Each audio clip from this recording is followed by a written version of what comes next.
My name is Tyler Tiede, and this is my 2023 In The Bag.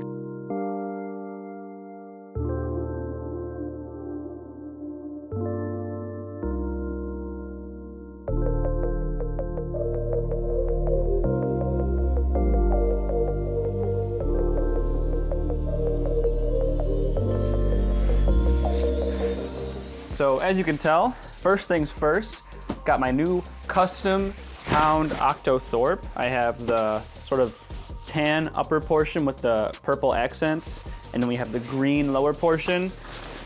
We got the green straps and then the gray back for an overall sort of like outdoorsy look that I was going for, but with that purple accent that I think looks really nice. All right, so let's start with the putter pouch. Putters, we got two putting putters. Whales, both the same. This blue one, or blue stamped one, is my like go-to putting putter, and then this is my like, I might hit a tree or I'm going for a long putt and I don't want to mess up my putting putter situation. These are both pretty beat in. I use them as practice putters for a while and then put them back in the bag. I like how they fit in my hand as opposed to the AVR that I used to use.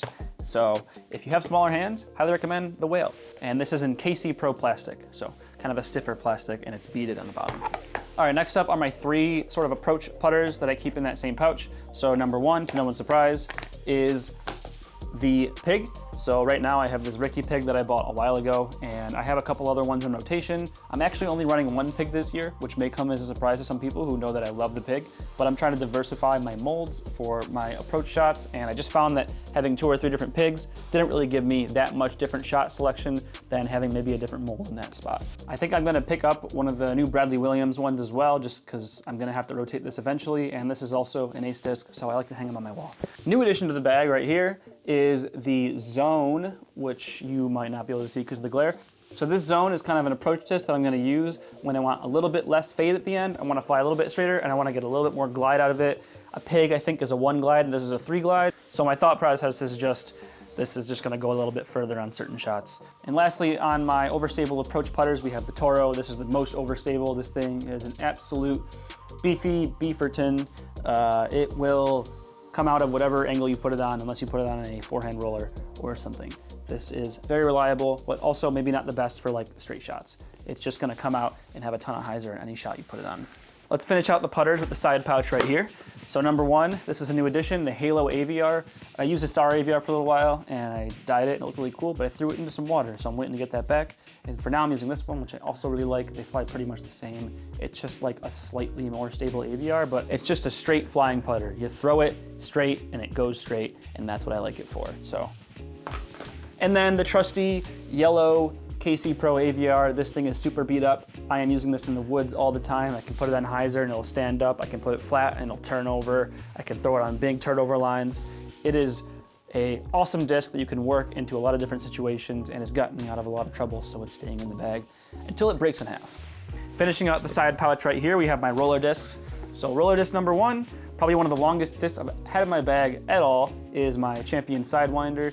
It is 170 grams. This thing I can just put down on a roller angle. It'll kind of just hold in the perfect conditions, right? No wind or anything. It's just gonna go flat, curl up a little bit at the end, and I can get a lot of distance out of this. However, if I wanna go really big distance roller, or I have a headwind, or maybe even a tailwind, depending on what I wanna do, I do have this new run of 2023 Star Destroyer. This is 171 grams. So I typically like my roller disc to be a little bit lighter, and this thing is super flippy and can go really far if I put it on the right angle. So I don't pull it out very often, but it's a nice accessory disc to have in there in case of emergency. All right, onto the main pouch right here. Pouch, compartment, whatever. So let's start with one of the biggest changes I made to my bag in the off season, and that is getting rid of all of my Innova mid-ranges and switching to buzzes. So let's go least stable to most stable. First one is my ESP Buzz. This is crazy flippy, but it's good because I can throw it on hyzers. It's gonna stand up and it's just gonna ride. I can put it on turnovers. There are some shots where I just wanna throw a big, massive turnover where I just never want it to come out. I just want it to keep turning and turning and turning all the way to the basket or my landing zone or whatever. And this is the disc for that. It's just great for throwing down tunnel shots where I wanna put it on hyzer. And yeah, it basically feels like a Buzz SS. I don't know if these ESP buzzes fly the same, but I got a Z Buzz SS and they fly exactly the same.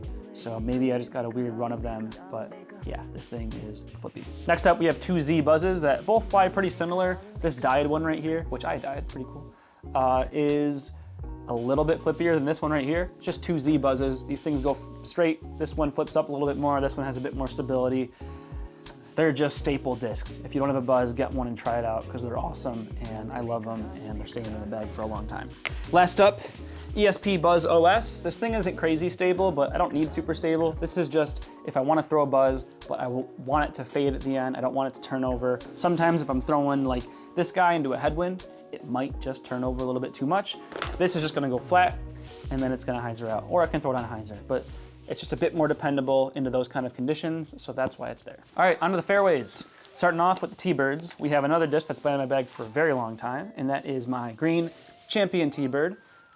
This thing is pretty beat in. I find that T-Birds tend to become a bit more overstable than something like an Eagle, so even though the flight numbers might not suggest that, it is really a disc that I can throw on hyzer and get to stand up. My T-Birds are just a disc that I'm gonna try and use if I want a little bit more distance than a buzz. I don't quite want more fairway tight disc like an Eagle or a Thunderbird. So this is just kind of that slot in the middle where I'm throwing around like 300-ish feet. It can be good for wedge lines.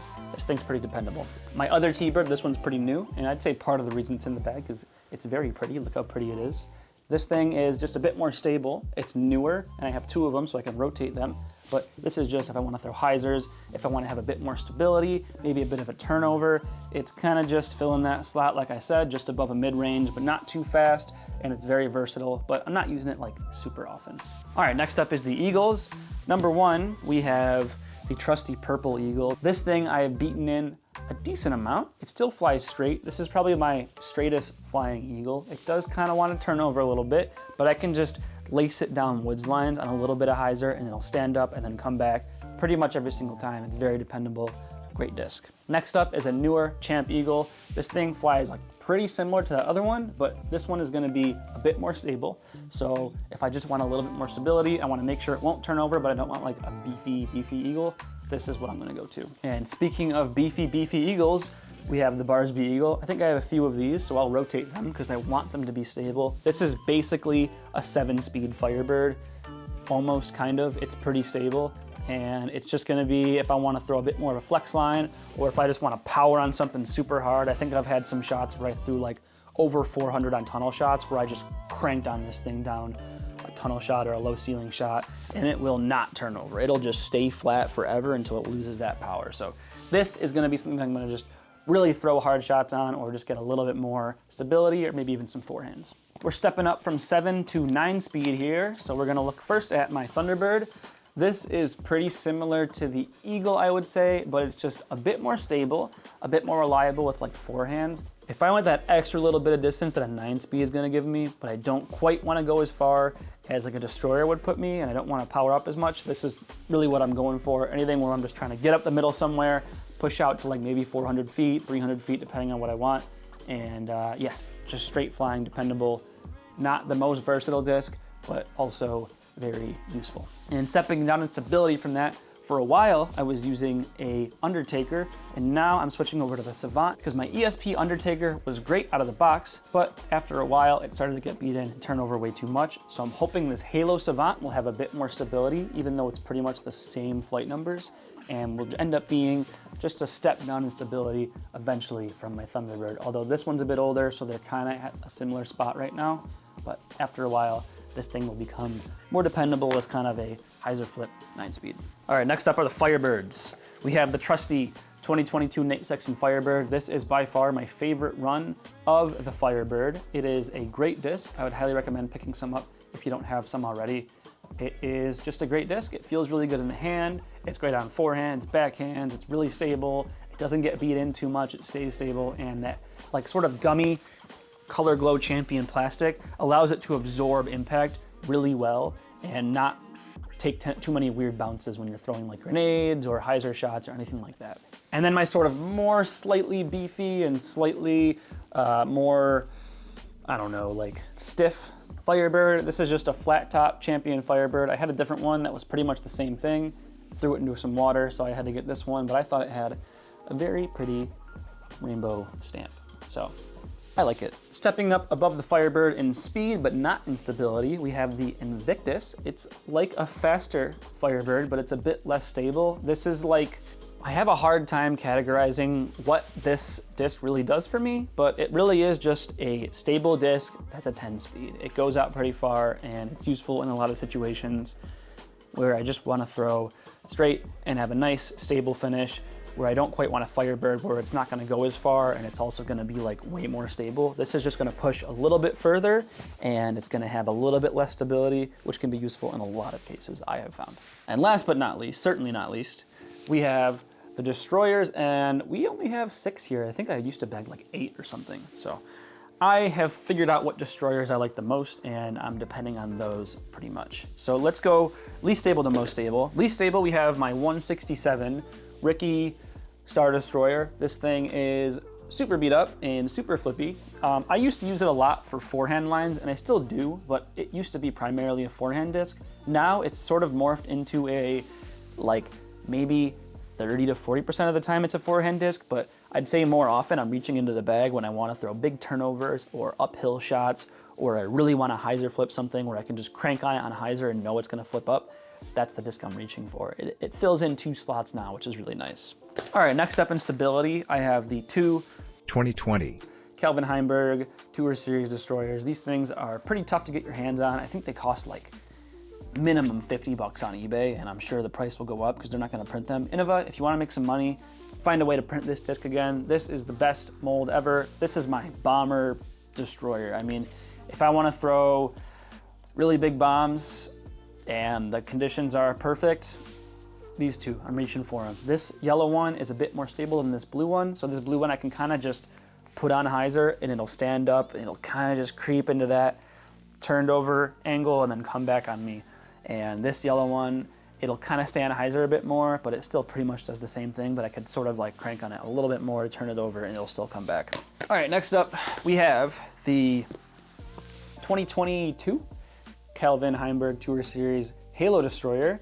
You can tell I've used this a lot because I don't know if you can see it on the camera, but right where my thumb would sit, the stamp is worn off around the sides because I grip the disc so tight around my thumb. This thing used to be pretty stable, and like most Halo Destroyer discs, I expected it to stay that way, but as this thing has gotten beaten in, and because it's not quite as domey as some other Halo Destroyers I've had, it really just works out to be a really good straight flying destroyer. It works into wind, so I want something to turn over a little bit into wind, but I'm not gonna throw something like this disc, which will turn way too much over. It's really dependable for that, but also just in ideal conditions, I can just throw it pretty hard, straight, and it's just gonna go straight. And I'm not really throwing it on flex lines, I'm not really throwing it on like turnover lines or flip up lines. It's just a nice straight flying destroyer, and you know that's pretty useful quite a lot of the time. So next up in stability, the 2021 Kelvin Heimberg Destroyer. This one's pretty new. I've had it for a while, but it just went back into my bag. I'll keep on picking these up and putting them in my bag because they're domey, they're glidey, and they're stable, and they're really versatile. You can do a lot with them. Forehands, backhands, hyzers, anhyzers, forehand hyzers, backhand hyzers, all that stuff. You can make it do a lot of cool stuff. So this thing is great, and I've had it in my bag for a long time, and I will continue to do so. And believe it or not, one more step of instability with the Destroyer. We have this 2023 run. Now, I haven't seen anyone else throw these, and I know they're fairly new. This isn't the Kelvin Heimberg Tour Series, but it's just a Halo Destroyer I got, I think, on either OTB or Innova's website. It is more stable than those 2021 Kelvin Heimberg Destroyers, which, I mean, these things are stable. So this thing is a total meat hook of a disc. I can pretty much throw it on almost any angle and it'll always come back. I can throw big, chop forehands or anhyzer backhands. I can throw it on like totally turned over big backhand lines. It's not gonna go as far, but it will come back and it's great into the wind. Let me know if other people had that same experience, because this is the only one I have, only one I've bought. But yeah, that's it for all my discs. I don't know if there's anything interesting in this bag. I have my new Mini, actually. I think I got it at a tournament last year. It's a Trash Panda Mini. I thought it looked pretty cool, and my old one was getting pretty beat up, and it didn't have any words on it anymore, so I got rid of it. Got a little pocket right here for my phone. There's a pencil in it, apparently. Got my water bottle here. Lotion for the winter, spring tournaments because my hands get really dry, and a rangefinder. And on this side, that's where the discs were. Something that I've just done this off season is put a whale sack on a string from a sweatshirt that I had and tied it to one end on a whale sack and the other end on the zipper of this pocket. And it sits in this pocket. And if I use my whale sack by the T-pad, drop it on the ground and walk away with my bag, it comes with me because I've lost many whale sacks. So that'll save me a little bit of stress during some rounds. Nothing really else in here, just some bug spray and like I have a lacrosse ball in there. Usually some towels. But yeah, that's my whole bag. That's everything I'm throwing. I've made a bunch of changes in the off season, so I'm pretty excited to be throwing all these discs. I've pretty much spent the whole last year sort of perfecting this bag, and I think it's at the best spot it's ever been. I don't think I'm gonna make any changes, so you can pretty much rely on me throwing these for pretty much the rest of the season unless I lose one of them. But yeah, that's my bag. Thanks for watching. See you next time. Peace.